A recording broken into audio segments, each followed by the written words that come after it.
नमस्कार दोस्तों, स्वागत है आपका आज के मुख्य समाचारों में। यहां पर आपको देखने को मिलेंगे आज की तमाम बड़ी खबरें मुख्य समाचार ब्रेकिंग न्यूज अपडेट्स के रूप में। चलिए दोस्तों, जान लेते हैं आज की पहली बड़ी खबर।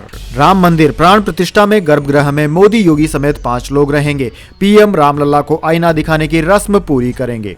जी हां दोस्तों, 22 जनवरी 2024 को अयोध्या में रामलला की प्राण प्रतिष्ठा है। सूत्रों के मुताबिक प्राण प्रतिष्ठा के समय गर्भगृह में प्रधानमंत्री नरेंद्र मोदी, उपराज्यपाल आनंदीबेन पटेल, मुख्यमंत्री योगी आदित्यनाथ, संघ प्रमुख मोहन भागवत और मंदिर के आचार्य मुख्य पुजारी मौजूद रहेंगे। सबसे पहले प्रधानमंत्री मोदी प्रभु श्री राम को आईने में उनका चेहरा दिखाएंगे। रामलला की प्राण प्रतिष्ठा से 23 दिन पहले यानी कि 30 दिसंबर को मोदी अयोध्या आ रहे हैं। 30 दिसंबर को मोदी श्री राम एयरपोर्ट और अयोध्या धाम रेलवे स्टेशन का उद्घाटन भी कर रहे हैं। इसके बाद दोस्तों अगली बड़ी खबर, 6 से 10 रुपए लीटर सस्ता हो सकता है पेट्रोल डीजल, सरकार की तेल कंपनियों से चल रही है बात। दरअसल दोस्तों अगले साल लोकसभा चुनाव है और इसी कड़ी में केंद्र सरकार जनता को साधने में जुटी हुई है। अब आम आदमी पार्टी को महंगाई से बड़ी राहत देने की तैयारी चल रही है। दरअसल दोस्तों खबर है कि केंद्र सरकार पेट्रोल और डीजल की कीमतों में जल्द ही कटौती की घोषणा कर सकती है। पेट्रोल और डीजल की कीमतों में 6 से 10 रुपए तक की कटौती की जा सकती है। इसको लेकर केंद्र सरकार की तेल कंपनियों के साथ बातचीत भी चल रही है। इसके बाद दोस्तों अगली बड़ी खबर, कांग्रेस स्थापना दिवस, मल्लिकार्जुन खड़गे ने कहा हमारा उद्देश्य जन कल्याण और जनता की प्रगति है।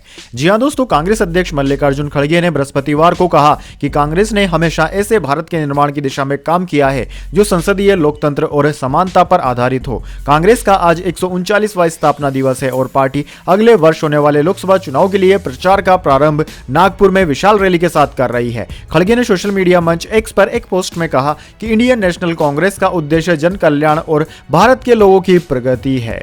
इसके बाद दोस्तों अगली बड़ी खबर, अब प्रदूषण जांच का वीडियो बनाना हुआ अनिवार्य, वाहन पोर्टल पर अपलोड भी करना होगा। गड़बड़ी की शिकायत के बाद सरकार का फैसला।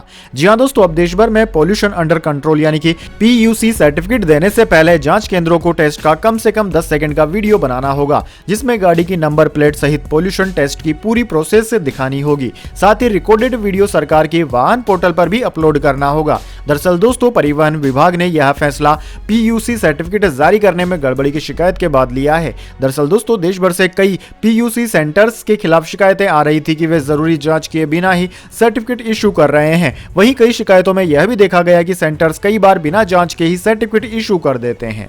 इसके बाद दोस्तों अगली बड़ी खबर, जोमेटो को मिला 401 करोड़ का GST नोटिस। कंपनी ने कहा रेस्टोरेंट पार्टनर्स के लिए लेती है डिलीवरी चार्ज, टैक्स देने के लिए जिम्मेदार नहीं। जी हां दोस्तों, फूड डिलीवरी कंपनी जोमेटो को 401.7 करोड़ के unpaid goods and service tax यानी कि GST का नोटिस मिला है। कंपनी को यह नोटिस 29 अक्टूबर 2019 से 31 मार्च 2022 के दौरान डिलीवरी चार्ज कलेक्शन पर बकाया टैक्स के लिए मिला है। दरअसल दोस्तों GST डिपार्टमेंट की ओर से जोमेटो को यह नोटिस 26 दिसंबर को मिला है। कंपनी ने BSC फाइलिंग में इस बात की जानकारी दी। हालांकि जोमेटो ने कहा कि डिलीवरी चार्जेस पर वह किसी भी तरह के टैक्स देने के लिए जिम्मेदार नहीं है, क्योंकि कंपनी रेस्टोरेंट पार्टनर्स के लिए डिलीवरी चार्ज कलेक्ट करती है। इसके बाद दोस्तों अगली बड़ी खबर, दिल्ली NCR में कोहरे का red alert, 134 flights late. MP के 6 शहरों में ओले गिरने की संभावना, यूपी के 5 जिलों में स्कूल हुए बंद। दोस्तों दिल्ली NCR में कोहरे को लेकर रेड अलर्ट जारी किया गया है। घनी धुंध के कारण रेलवे, सड़क और एयर रूट प्रभावित हुए हैं। दिल्ली NCR के कई इलाकों में विजिबिलिटी 0 से 50 मीटर तक रह गई है। 28 दिसंबर की सुबह 5:30 बजे सफदरजंग में 50 मीटर और पालम में 25 मीटर विजिबिलिटी दर्ज की गई। दिल्ली एयरपोर्ट पर 134 फ्लाइट्स लेट हो गई। इसके अलावा 22 ट्रेनें 8 से 10 घंटे की देरी से चल रही हैं। उधर दोस्तों यूपी के 32 जिलों में फॉग का रेड अलर्ट है। इन शहरों में विजिबिलिटी कहीं 0 तो कहीं 5 से 10 मीटर तक पहुंच गई है। 5 जिलों में स्कूल बंद कर दिए गए हैं। वहीं MP के 6 शहरों में ओले गिरने की भी संभावना है। इसके बाद दोस्तों अगली बड़ी खबर, राहुल गांधी बोले इंडिया और NDA में विचारधारा की लड़ाई। कहा भाजपा के एक सांसद ने मुझसे कहा बीजेपी में गुलामी चलती है। जी हां दोस्तों, कांग्रेस के स्थापना दिवस समारोह में राहुल गांधी ने कहा कि इंडिया और NDA में विचारधारा की लड़ाई है। उन्होंने कहा कि कुछ दिन पहले भाजपा के एक सांसद मुझे लोकसभा में मिले। उन्होंने मुझसे कहा कि बीजेपी में गुलामी चलती है, जो ऊपर कहा जाता है वो बिना सोचे समझे करना पड़ता है। बीजेपी में रहकर सहा नहीं जाता। मैं हूँ बीजेपी में मगर दिल मेरा कांग्रेस में है। मैंने कहा भाई दिल तेरा कांग्रेस में, शरीर बीजेपी में, मतलब दिल शरीर को कांग्रेस में लाने से डर रहा है, यही हो सकता है। मैंने कहा मन क्यों नहीं बना पा रहे हो, आप MP हो, आप मुझे हिंट दे रहे हो, मन क्यों नहीं बना पा रहे हो। इसके बाद दोस्तों अगली बड़ी खबर, हमारे मित्र प्रधानमंत्री मोदी के रूस आने पर होगी खुशी, एस जयशंकर से मुलाकात के दौरान राष्ट्रपति पुतिन ने कहा। जी हां दोस्तों, रूस के राष्ट्रपति व्लादिमीर पुतिन ने कहा है कि दुनिया में वर्तमान उथल पुथल के बावजूद रूस के भारत और उसके लोगों के साथ संबंध लगातार अच्छे बढ़ रहे हैं। उन्होंने विश्वास जताया कि भारत में अगले आम चुनाव के बाद भले कोई भी राजनीतिक समीकरण बने, लेकिन दोनों देश अपने पारंपरिक मैत्रीपूर्ण संबंधों को बनाए रखेंगे। पुतिन ने यह टिप्पणी बुधवार तब की जब विदेश मंत्री एस जयशंकर ने क्रेमलिन में उनसे मुलाकात की थी। इस दौरान रूसी राष्ट्रपति ने प्रधानमंत्री मोदी को रूस आने का निमंत्रण भी दिया और कहा कि हमारे मित्र प्रधानमंत्री मोदी के रूस आने पर हमें खुशी होगी। इसके बाद दोस्तों अगली बड़ी खबर, ईडी की चार्जशीट में पहली बार प्रियंका गांधी का नाम, आरोप फरीदाबाद में 2006 में एजेंट से 5 एकड़ जमीन खरीदी, 2010 में उसी को बेची। जी हां दोस्तों, परिवर्तन निर्देशालय यानी कि ईडी की चार्जशीट में पहली बार कांग्रेस नेता प्रियंका गांधी वाड्रा का नाम सामने आया है। जांच एजेंसी ने prevention of money laundering act MPLA के तहत प्रियंका गांधी का नाम चार्जशीट में शामिल किया है। न्यूज एजेंसी NI के मुताबिक प्रियंका ने 2006 में हरियाणा के फरीदाबाद में 5 एकड़ की जमीन खेती के लिए खरीदी थी। प्रियंका ने ये जमीन दिल्ली के real estate agent HL Pahwa से खरीदी, फिर 2010 में इसी जमीन को पहवा को ही बेच दिया। ईडी के मुताबिक यह जमीन फरीदाबाद के अमीरपुर गांव में पहवा से खरीदी गई थी। इसी एजेंट से प्रियंका के पति रॉबर्ट वाड्रा ने भी 2005-06 में अमीरपुर गांव में 40.08 एकड़ जमीन 3 टुकड़े में खरीदी थी और उसे दिसंबर 2010 में एजेंट को बेच दिया था। इसके बाद दोस्तों अगली बड़ी खबर, राजस्थान में पेपर लीक पर मुख्यमंत्री सख्त, कहा बड़े स्तर पर होगी मॉनिटरिंग, हेल्पलाइन नंबर भी जारी किया। जी हां दोस्तों, राजस्थान में बीते सालों से लगातार बढ़ रहे पेपर लीक के मामलों पर राज्य सरकार ने सख्ती से निपटने का बीड़ा उठा लिया है। दरअसल दोस्तों, इसी घटनाक्रम के चलते राज्य सरकार द्वारा आगामी प्रतियोगिता परीक्षाओं सहित सार्वजनिक परीक्षाओं में पेपर लीक प्रकरण रोकने और नकल माफिया के खिलाफ कठोर कार्रवाई के लिए सख्त कदम उठाए जा रहे हैं। इस संबंध में मुख्यमंत्री भजनलाल शर्मा की अध्यक्षता में गुरुवार को मुख्यमंत्री कार्यालय में उच्च स्तरीय बैठक आयोजित की गई। बैठक में मुख्यमंत्री ने कहा कि आने वाली भर्ती परीक्षाओं में पेपर लीक व नकल जैसी गड़बड़ियों को रोकने के लिए पुख्ता प्रबंध किए जाएंगे। इसके लिए परीक्षा से पहले मुख्य सचिव एवं पुलिस महानिदेशक स्तर से जिला कलेक्टर एवं पुलिस अधीक्षक से सीधा संवाद कर सभी आवश्यक प्रबंध सुनिश्चित किए जाएंगे। मुख्यमंत्री ने परीक्षा केंद्रों पर निगरानी हेतु गठित उड़न दस्तों के लिए पर्याप्त अधिकारी एवं पुलिस बल जिलों को उपलब्ध कराए जाने के निर्देश भी दिए हैं। इसके बाद दोस्तों अगली बड़ी खबर, सियासी पिच पर उतरे अंबाती रायडू, जगन मोहन रेड्डी की पार्टी YSR कांग्रेस में हुए शामिल। जी हां दोस्तों, पूर्व भारतीय क्रिकेटर अंबाती रायडू ने आंध्र प्रदेश की राजनीति में एंट्री ले ली है। 37 साल के रायडू जगन मोहन रेड्डी की पार्टी में शामिल हो गए हैं। संन्यास लेने के बाद पूर्व भारतीय क्रिकेटर गुरुवार को आधिकारिक तौर पर पार्टी में शामिल हो गए। वह पार्टी युवजन श्रमिक रायथू कांग्रेस पार्टी YSRCP अध्यक्ष जगन मोहन रेड्डी की मौजूदगी में पार्टी में शामिल हुए। रायडू ऐसे समय में पार्टी में शामिल हुए हैं जब सभी दल आगामी लोकसभा चुनाव की तैयारी में लगे हुए हैं। ऐसे में सवाल उठ रहा है कि क्या पार्टी उन्हें लोकसभा चुनाव में टिकट दे सकती है। इसके बाद दोस्तों अगली बड़ी खबर, कतर ने पूर्व भारतीय नौसैनिकों की फांसी कैद में बदली, कोर्ट में मौजूद थे भारतीय राजदूत। विदेश मंत्रालय बोला अपने नागरिकों की रक्षा करते रहेंगे। जी हां दोस्तों, कतर में कथित तौर पर जासूसी के आरोपी 8 पूर्व भारतीय नौसैनिकों की फांसी की सजा पर वहां की अदालत ने रोक लगा दी है। अब सजाए मौत की जगह इन भारतीयों को जेल में रहना होगा। भारतीय विदेश मंत्रालय ने इसकी पुष्टि की है। कतर की कोर्ट ऑफ अपील ने फैसला गुरुवार को सुनाया। भारतीय विदेश मंत्रालय ने कहा कि फैसले की डिटेल का इंतजार है, इसके बाद ही अगले कदम पर विचार किया जाएगा। वहीं दोस्तों, सुनवाई के दौरान भारत के एम्बेसडर अदालत में मौजूद थे। उनके साथ सभी 8 परिवारों के सदस्य भी मौजूद थे। भारत ने इसके लिए स्पेशल काउंसलिंग नियुक्त किए थे। हालांकि फैसले की विस्तार से जानकारी अभी नहीं दी गई है। इसके बाद दोस्तों जाने अगली बड़ी खबर, लेकिन उससे पहले मेरी आपसे एक छोटी सी रिक्वेस्ट है। अगर दोस्तों आपको अभी तक हमारी न्यूज़ पसंद आई है तो इसे एक छोटा सा लाइक जरूर दे दीजिए, और अगर आपको पसंद नहीं आई है तो बेशक आप डिसलाइक भी कर सकते हैं। लेकिन दोस्तों लाइक और डिसलाइक जरूर कीजिए, क्योंकि दोस्तों यही हमारी मेहनत का फल होता है और इसी से हमें पता चलता है कि आपको हमारी वीडियोस पसंद आ रही है या नहीं। तो चलिए दोस्तों जान लेते हैं आज की अगली बड़ी खबर।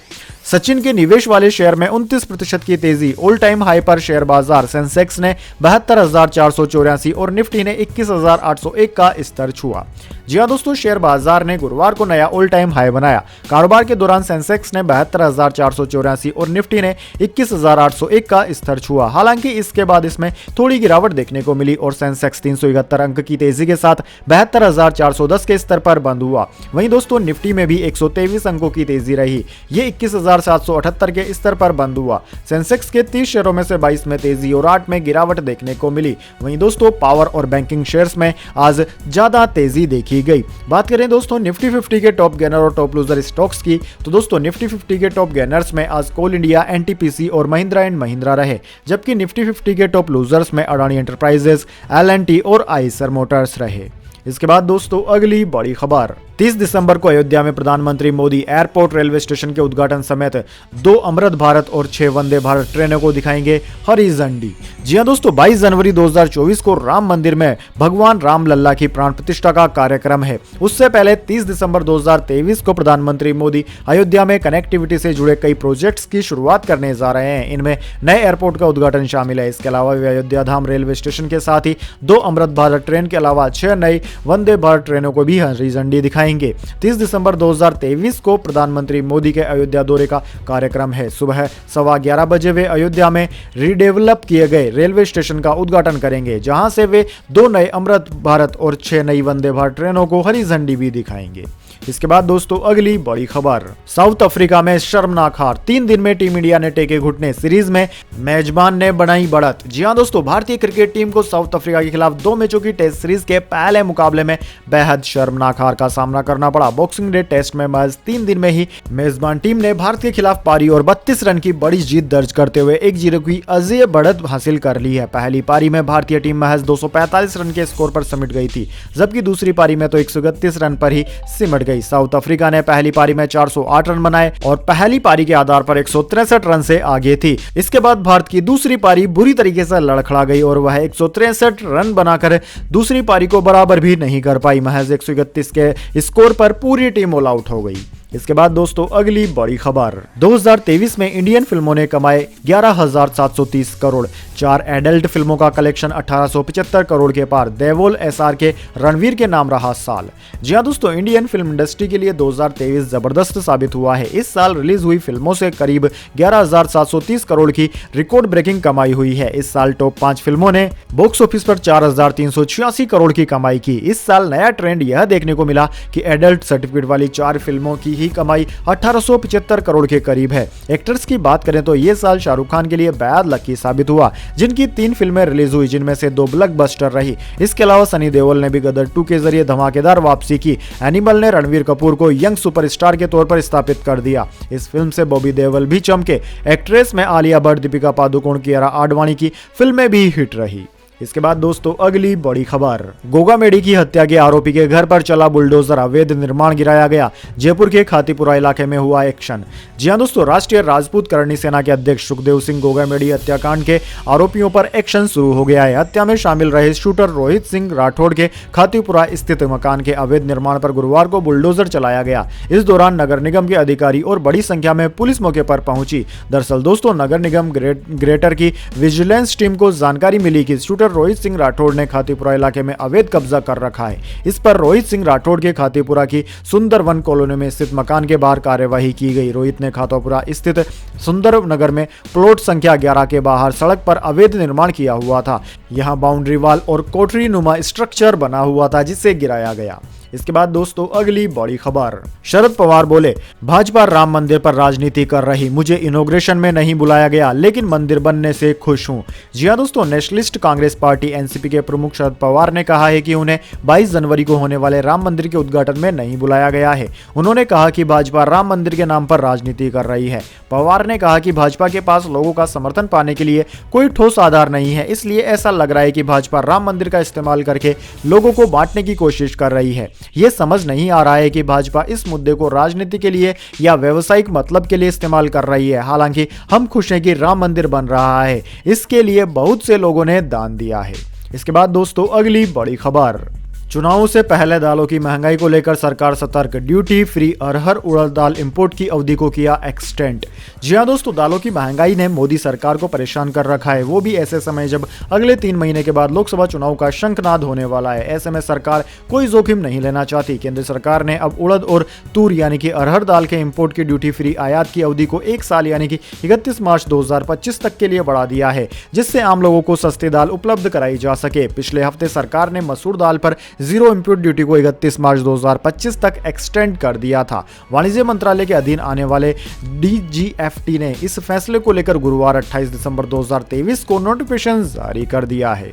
इसके बाद दोस्तों अगली बड़ी खबर, सरकार 2.5 लाख पंचायतों में लगाएगी आंख, किसानों को गांव के आसपास के मौसम की मिलेगी सटीक जानकारी। जी हां दोस्तों, किसानों को जल्द ही गांव के आसपास के मौसम की सटीक जानकारी मिल सकेगी। उसी के अनुसार किसान सिंचाई कर सकते हैं, फसल बो सकते हैं और उर्वरक का छिड़काव भी कर सकते हैं। इसके लिए सरकार 2.5 लाख पंचायतों में ऑटोमेटिक रेन गेज यानी कि ARG लगाने जा रही है। इसका टेंडर जनवरी में निकाला जाएगा। कृषि मंत्रालय के अधिकारियों के अनुसार आने वाले मानसून सीजन तक ARG लग जाएंगे और सूचना देने लगेंगे, जिसके बाद किसानों को राहत मिलेगी। दरअसल दोस्तों, केंद्र सरकार ने infrastructure networking and data system योजना लॉन्च की है। इसके तहत किसानों को मौसम की जानकारी देने के लिए ब्लॉक स्तर पर ऑटोमेटिक वेदर स्टेशन बनाए जाएंगे और पंचायत स्तर पर ऑटोमेटिक रेन गेज लगाए जाएंगे। ये उन स्थानों पर नहीं बनाए या लगाए जाएंगे जहां पर पहले से भारतीय मौसम विज्ञान विभाग के स्टेशन बने हुए हैं। तो दोस्तों यह थी आज की तमाम बड़ी खबरें। इसके बाद दोस्तों बारी आती है आज के माइंड क्विज क्वेश्चन की। जी हाँ दोस्तों, एक आसान से सवाल का जवाब देकर आप जीत सकते हैं एक अमेजिंग सरप्राइज गिफ्ट हमारे यूट्यूब चैनल की ओर से। तो दोस्तों आज का सवाल आपकी स्क्रीन पर आ चुका है। अमावस्या और पूर्णिमा के बीच में कितने दिनों का अंतर होता है? जी हाँ दोस्तों, अगर आप जानते हैं अमावस्या और पूर्णिमा के बीच में कितने दिनों का अंतर होता है तो जल्दी से कमेंट बॉक्स में लिख दीजिए। अगर दोस्तों आपका जवाब होता है एकदम सही और आप चुने जाते हैं लकी विजेता के रूप में, तो आपको मिल सकता है एक सरप्राइज गिफ्ट हमारे यूट्यूब चैनल की ओर से। तो दोस्तों जल्दी से अपना उत्तर कमेंट बॉक्स में लिख दीजिए, वीडियो को लाइक कर लीजिए और चैनल को सब्सक्राइब करके बेल आइकन भी दबा लीजिए। धन्यवाद। वंदे मातरम। जय हिंद, जय भारत।